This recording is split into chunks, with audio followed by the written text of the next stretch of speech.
आखिरकार 2024 चुनाव से ठीक पहले सीबीआई ईडी की विपक्ष पर ताबड़तोड़ छापेमारी पर लग गई रोक।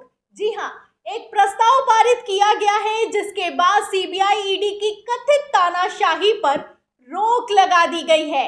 यहाँ पर गौर करने वाली बात यह है कि एक तरफ सुप्रीम कोर्ट के फैसले के बाद चुनाव आयुक्त की नियुक्ति में मोदी सरकार की मनमानी चल नहीं रही, तो वहीं एक प्रस्ताव ने केंद्रीय एजेंसियों पर भी नकेल कसने का काम किया है। इससे कैसे बदल गई है 2024 के चुनाव की सूरत और सारा का सारा खेला फेल होता हुआ नजर आ रहा है, हम आपको बताते हैं।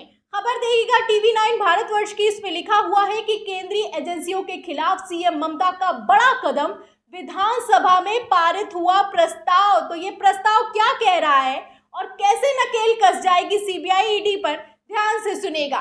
इसमें लिखा हुआ है कि केंद्रीय एजेंसियों के दुरुपयोग के खिलाफ पश्चिम बंगाल विधानसभा ने बड़ा कदम उठाया है। नियम 185 के तहत तृणमूल कांग्रेस ने विधानसभा में प्रस्ताव पेश किया है। इस प्रस्ताव में केंद्रीय एजेंसियों के दुरुपयोग का आरोप लगाया गया है। विधानसभा में यह प्रस्ताव पेश किया गया और इस पर चर्चा के बाद इसे ध्वनि मत से पारित भी कर दिया गया। चर्चा पर बहस के बाद विधानसभा के अध्यक्ष बिमान बनर्जी ने कहा कि यदि केंद्रीय एजेंसियां विधानसभा के किसी सदस्य के खिलाफ कार्रवाई करती हैं तो उसे विधानसभा में बताना होगा। तो ये अब तक का सबसे बड़ा प्रस्ताव है जो कि बंगाल की विधानसभा में पारित कर दिया गया है। 2024 के चुनाव आने वाले हैं, आप देख सकते हैं उसके ठीक पहले दीदी ने कितना बड़ा खेला किया है। अब सीबीआई ईडी तुरंत जाकर किसी भी राज्य में एंट्री लेकर जांच या छापेमारी नहीं कर पाएंगी। ये एक बड़ा कदम है, क्योंकि जब विधानसभा में जाकर बताना होगा कि आप किस विधायक पर कार्रवाई करने वाले हैं, तो ये भी बताना होगा कि क्यों कार्रवाई करने वाले हैं, क्या मुद्दा है, क्या मसला है।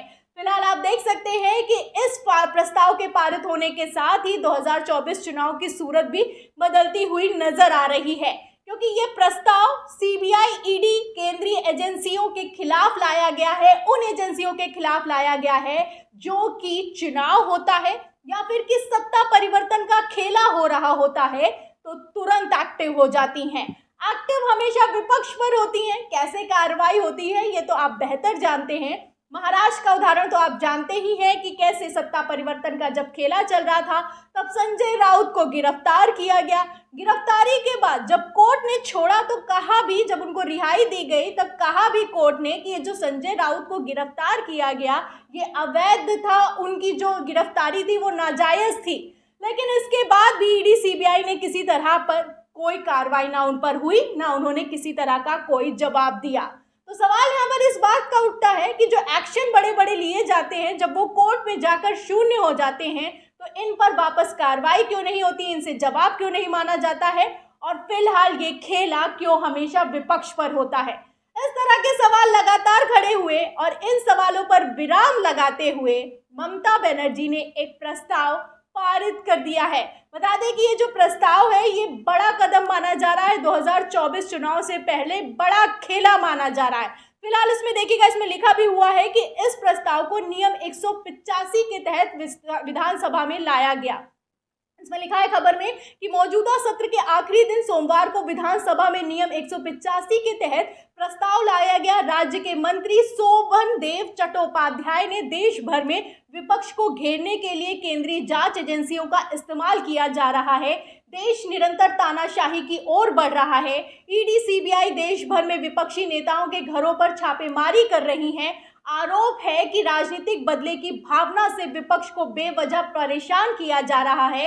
तृणमूल सुप्रीमो ममता बनर्जी सहित विपक्षी नेतृत्व पहले ही प्रधानमंत्री को पत्र लिख चुका है। यहां तक कि पिछले साल विधानसभा में निंदा प्रस्ताव भी पेश किया गया था। इस बार वे सीधे ईडी सीबीआई की अति सक्रियता यानी कि ज्यादा ही एक्टिव हो जाते हैं का विरोध कर रहे हैं कि ये काहे के लिए ओवर एक्टिव हो जाते हैं सीबीआई ईडी, इन पर कार्रवाई होनी चाहिए, इनका विरोध होना चाहिए।